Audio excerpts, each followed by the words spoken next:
Hola, hoy voy a hablar acerca de qué significa que el Señor Jesús es llamado el Cordero de Dios, que quita el pecado del mundo.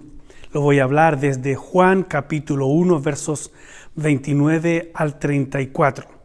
Les habla Alejandro Gaete desde San Francisco, California, en la Iglesia Bautista Portola, aquí en San Francisco. Dice Juan 1, 29 al 34, el siguiente día vio Juan a Jesús que venía a él y dijo, he aquí el Cordero de Dios que quita el pecado del mundo. Luego siguió a decir, este es aquel de quien yo dije, después de mí viene un varón, el cual es antes de mí, porque era primero que yo. Yo no le conocía más para que fuese manifestado a Israel. Por esto vine yo bautizando con agua. También dio Juan testimonio diciendo, vi al Espíritu que descendía del cielo como paloma y permaneció sobre él. Yo no le conocía, pero el que me envió a bautizar con agua, aquel me dijo, sobre quien veas descender el Espíritu y que permanece sobre él, ese es el que bautiza con el Espíritu Santo. Yo le vi y he dado testimonio de que este es el Hijo de Dios. Tomemos un minuto para pedir la bendición en esta enseñanza. Gracias te damos, Señor. Te rogamos, nos bendigas en esta palabra que vamos a ser compartida y hables a nuestras vidas con un propósito. Lo pedimos en el nombre del Señor Jesús. Amén y amén. Bien, aquí podemos ver que Juan está hablando del Señor Jesús. Ya vimos en la serie pasada que él había dicho que el Señor Jesús era el Verbo, la palabra en acción de Dios, ¿verdad? Y entonces llegamos a ver que la palabra realmente no es solo una persona, sino que lo escrito y la persona de Dios. Interesantísimo, si no lo ha visto puede volver a verlo, está todavía ahí. Y luego dice él que vio a Jesús venir, está viendo a una persona venir y dice, pero no, he aquí el Cordero.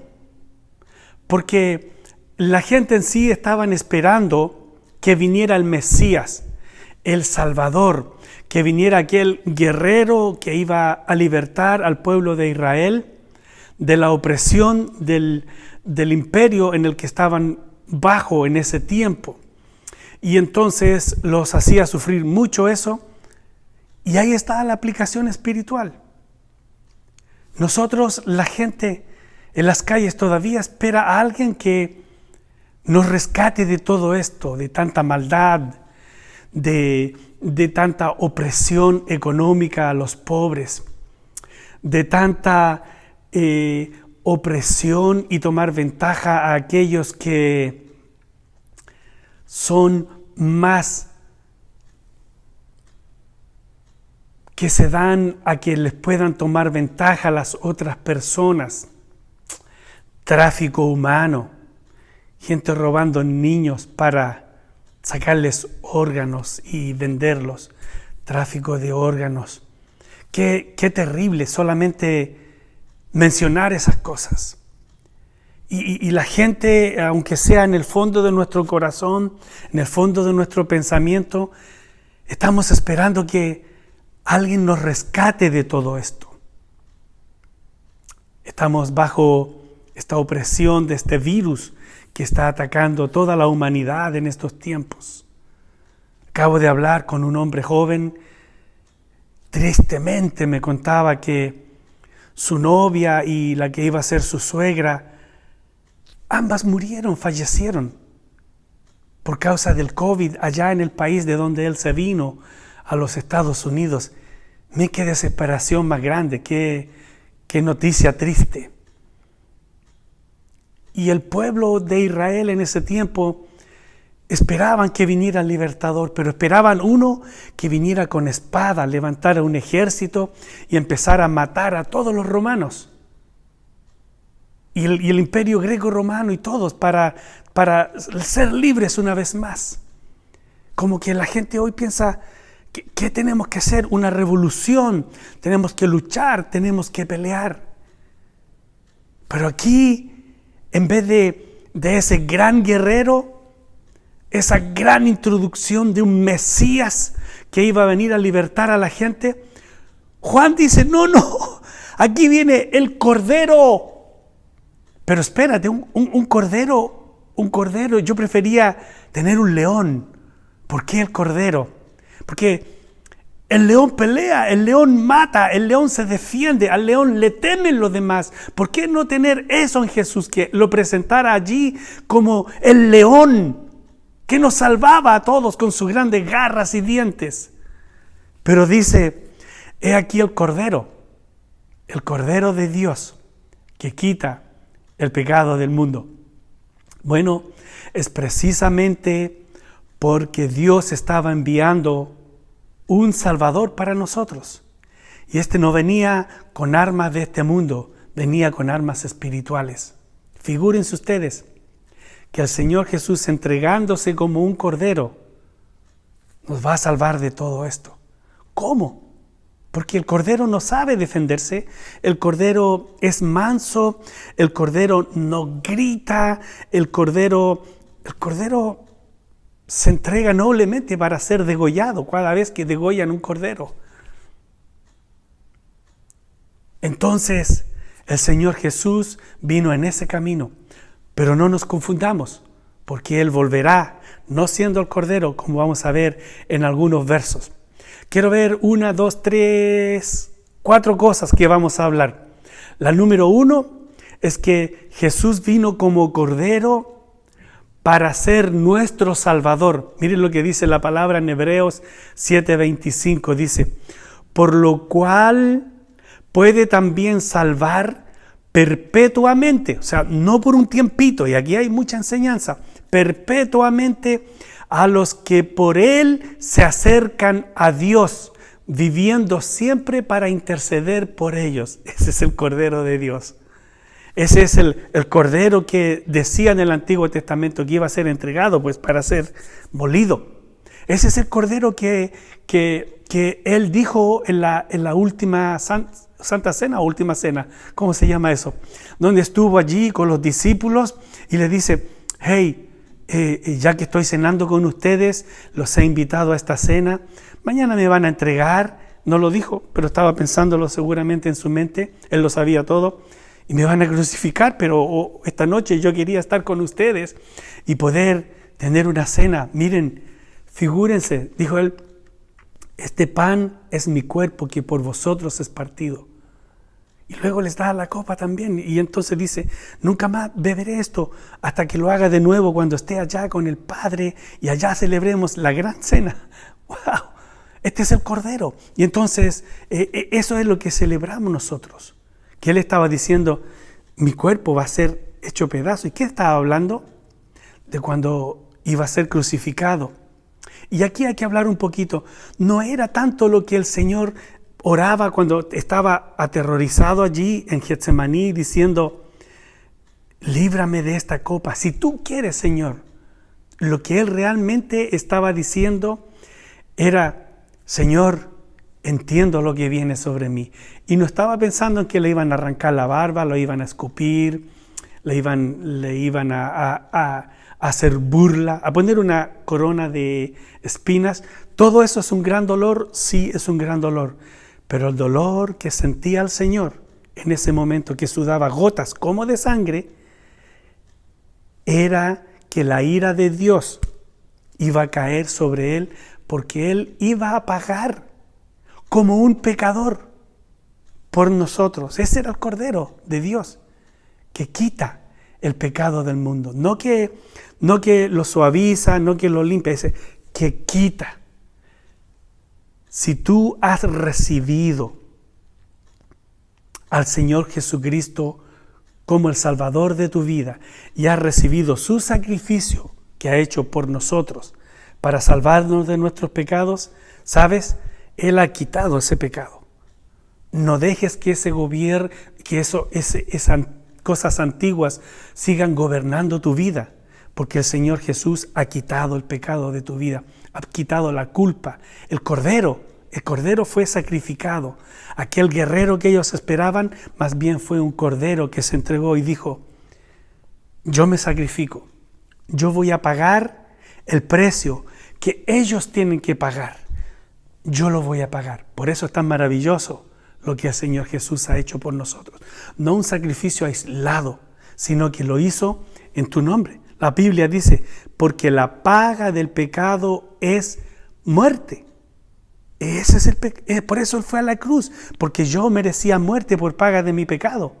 Pero el Señor Jesús fue a la cruz y dijo: no, yo lo voy a pagar por Él. Y lo pagó por mí y por ti también. Y luego dice, porque la paga del pecado es muerte, dice, más la dádiva, o sea, el regalo de Dios, es vida eterna en Cristo Jesús, Señor nuestro. Gloria sean dadas al Señor Jesucristo por lo que ha hecho por nosotros. Número 2, Él fue no solo nuestro Salvador, pero fue nuestro sustituto. Dice en Isaías 53:5, dice: mas Él herido fue por nuestras rebeliones. ¿Cuándo fue herido? Eso fue dicho en el Antiguo Testamento, lo que le iba a ocurrir al Señor Jesús. Por nuestras rebeliones.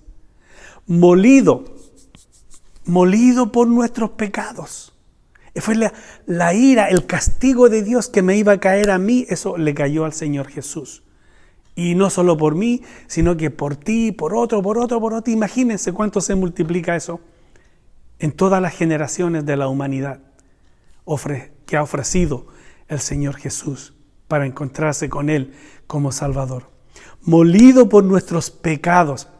El castigo de nuestra paz, o sea, había un pago para ya no ser enemigos con Dios, sino que ahora tener paz con Él. El castigo de nuestra paz fue sobre Él, para que yo pudiera tener paz. Ese castigo cayó sobre el Señor Jesús. No fue gratis. Alguien pagó por ello, y fue el Señor Jesús. Y por su llaga fuimos nosotros curados. Por la llaga, por la herida de Él, qué paradoja más increíble de parte de Dios. Por la herida que le hicieron al Señor Jesús, yo fui sano. Por la herida que le hicieron al Señor Jesús, yo fui sano. Y tú también puedes ser sano o sana si le has recibido como el Salvador de tu vida. Heridos fue el Señor Jesús para mi sanidad. Número 3, llevó nuestros pecados. En Hebreos 9:28 dice: así también Cristo fue ofrecido una sola vez para llevar los pecados de muchos y aparecerá por segunda vez sin relación con el pecado para salvar a los que le esperan. Ahora sí, como el gran rey, como el gran guerrero, como el gran victorioso, porque su victoria Él la compró y la consiguió. Bueno, siempre la tuvo, porque el Señor Jesús es Dios, pero allí la confirmó en la cruz del Calvario. Volverá sin relación con el pecado. Así que no siempre estemos pensando que Jesús fue un pobre, que fue un perdedor, que lo llevamos colgando en una cruz o que lo tenemos en una estatua o en algo. Está bien, todas esas cosas, póngalas al lado, pero Él volverá en persona, sin relación con pecado, para gobernar por toda la eternidad. Y número 4, para terminar, se dio para redimirnos. Él se entregó allí en la cruz del Calvario para redimirnos. ¿Qué es redimir? Algo que se había perdido, se pagó su precio y se compró de vuelta. Yo estaba perdido. Había un precio que pagar para yo volver a estar salvo como hijo de Dios. Y ese precio lo pagó el Señor Jesucristo en la cruz del Calvario. Dice Apocalipsis 5:9, esto está por toda la palabra de Dios. Por eso yo digo, el Evangelio nunca cambia, está desde Génesis hasta Apocalipsis, toda la Biblia. Y terminando en el último libro de la Biblia, en Apocalipsis 5:9 dice: y cantaban un nuevo cántico diciendo: digno eres de tomar el libro y de abrir sus sellos, porque tú fuiste inmolado y con tu sangre nos has redimido para Dios de todo linaje y lengua y pueblo y nación. Y después sigue diciendo, ahí lo pueden buscar en la Biblia, que toda la multitud alababa al Señor Jesucristo. Gracias al Señor Jesucristo, que es el Rey de Reyes, Dios de dioses, Señor de señores, pero también a un momento se hizo Cordero de Dios para quitar el pecado del mundo. Que el Señor nos ayude a entender esto, que Dios, Hijo de Dios, se hizo tan humilde como un corderito para ser, no solo para vivir como un corderito lindo, pero condenado a ser degollado, a ser sacrificado por ti y por mí. El degollado era el Antiguo Testamento. El Señor Jesús fue traspasado y dice que de su herida salió virtud. ¿Para qué? Para salvación nuestra. El Cordero de Dios, pero volverá sin relación con el pecado, teniendo toda victoria, siendo Rey de Reyes y Señor de señores. Su nombre, Jesús el Cristo, el Hijo de Dios. Que Dios les bendiga. Si Dios lo permite, nos vemos pues en el próximo episodio.